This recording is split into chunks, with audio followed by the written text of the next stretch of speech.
Hello दोस्तों, आप सभी का एक नई वीडियो में स्वागत है। अब बात करते हैं आज की नई जानकारी के बारे में।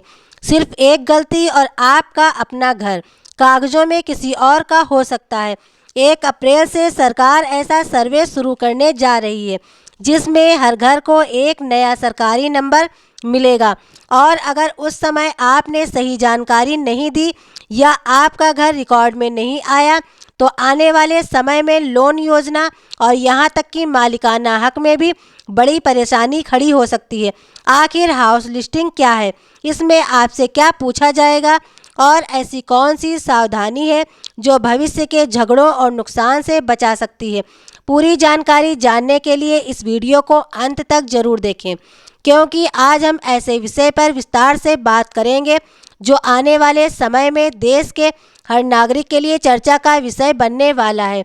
ये खबर आपके मकान और आपकी उस ज़मीन से जुड़ी है जिसे आपने एक एक रुपया बचाकर उसे बनाया है, क्योंकि हम सभी लोग जानते हैं एक आम आदमी के लिए एक एक रुपया जोड़कर ज़मीन खरीदना और उसे बनाना कितना मुश्किल होता है।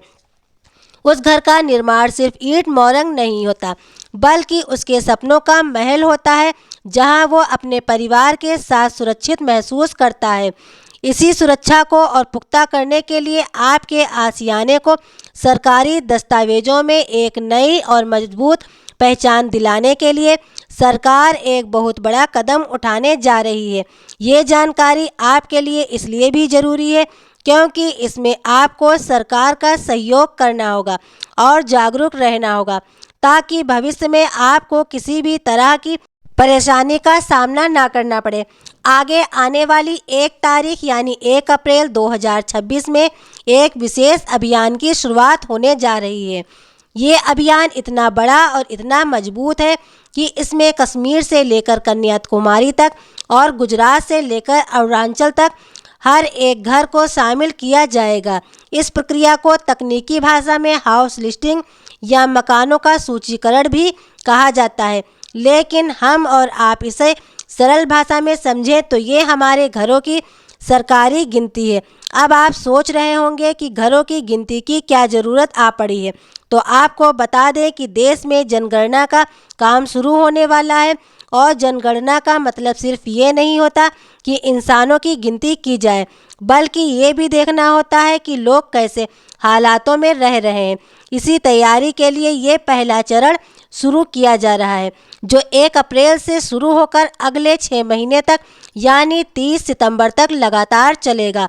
इस 6 महीने के दौरान सरकारी कर्मचारी और अधिकारी आपके इलाके में आएंगे, आपकी गली में आएंगे और आपके दरवाजे पर दस्तक देंगे। उनका मकसद आपसे पूछताछ करना ही नहीं, बल्कि आपके मकान को एक सरकारी नंबर भी देना है।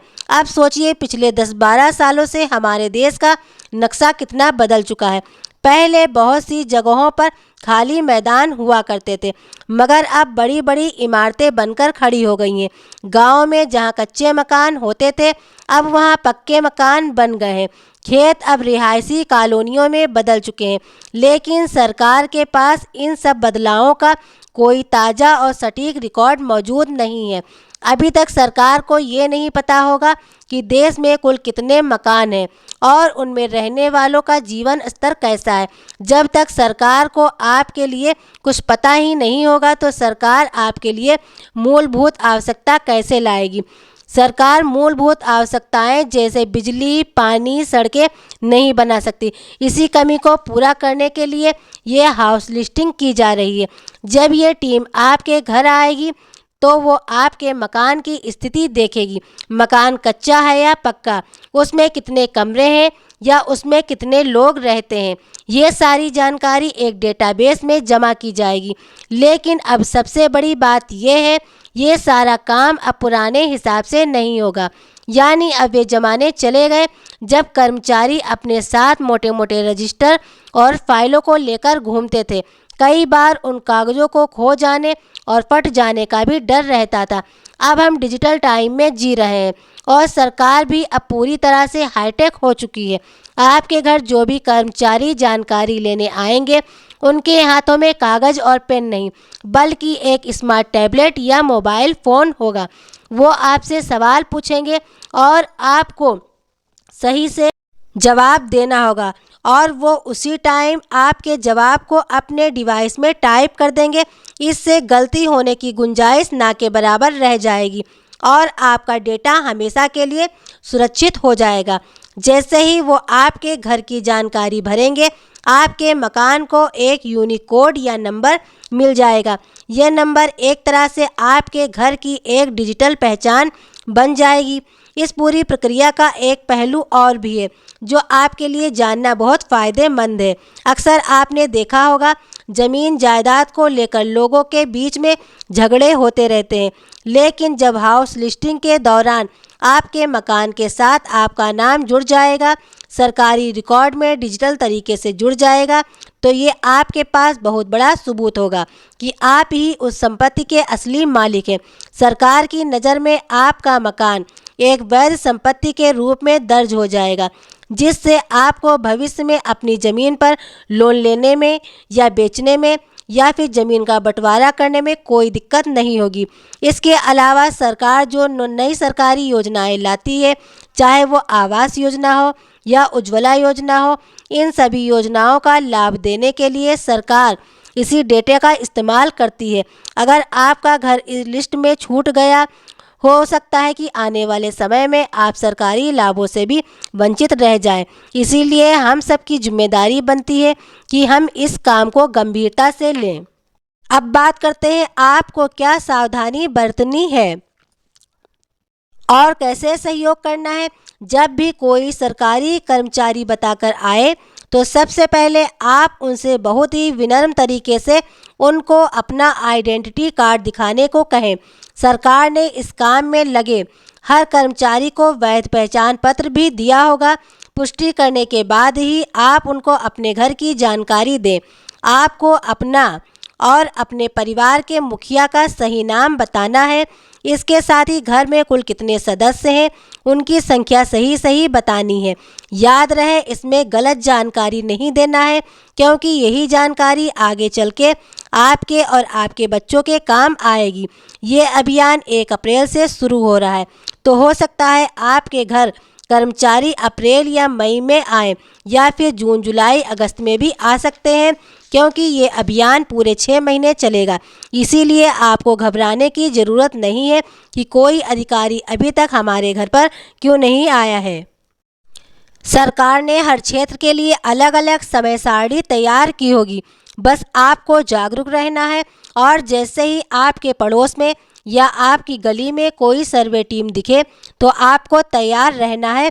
हाउस लिस्टिंग का एक और मतलब ये भी हमें समझना होगा कि ये सिर्फ एक जानकारी नहीं, बल्कि एक राष्ट्र निर्माण का एक हिस्सा है। सरकार के पास सही आंकड़े होंगे कि किस राज्य में कितने घर हैं और कितने पक्के मकान हैं, कितने कच्चे घर। सरकार उसी हिसाब से विकास के लिए पैसा भेजेगी। अगर सरकार को पता चलेगा कि किसी शहर में या किसी खास इलाके में आबादी बहुत ज़्यादा घनी हो गई है, तो वहाँ नई सड़कें और नए अस्पताल बनाने की योजना भी शुरू की जाएगी। यानी आपके द्वारा दी गई एक एक जानकारी देश के विकास की दिशा तय करेगी। जनगणना का काम कई चरणों में होता है, और ये उसकी नींव है।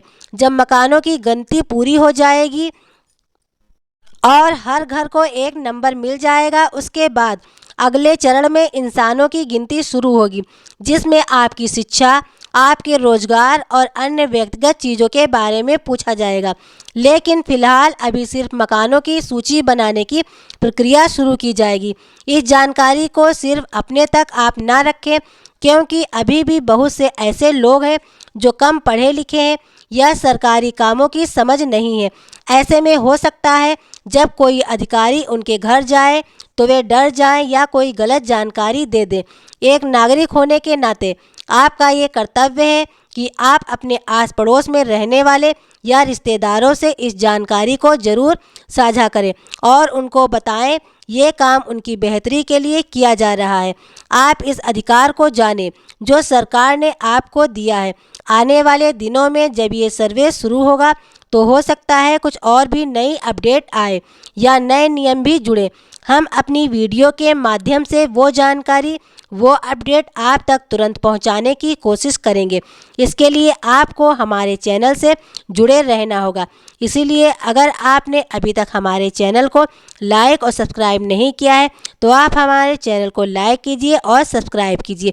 इसके साथ ही आपको एक और बात बताते चलें, अगर आप एक किराएदार हैं तब भी आपको अपनी और अपने मकान मालिक की सही जानकारी देनी है, क्योंकि सरकार को इस बात की जानकारी होना भी बहुत ज़रूरी है कि आपके पास कोई घर नहीं है, आप अभी तक किराए के मकान में रह रहे हैं, तो सरकार उस पर तुरंत एक्शन ले सके और आपको तुरंत पक्का आवास देने की प्रक्रिया तेज़ी से शुरू की जाए। तो भाइयों और बहनों, ये थी आज की जानकारी। ऐसी ही नई जानकारियों से जुड़ने के लिए हमारे चैनल से जुड़े रहें। अगर आपने अभी तक हमारे चैनल को लाइक और सब्सक्राइब नहीं किया है तो आप हमारे चैनल को लाइक कीजिए, सब्सक्राइब कीजिए। मिलते हैं नई जानकारी, नई अपडेट के साथ। धन्यवाद।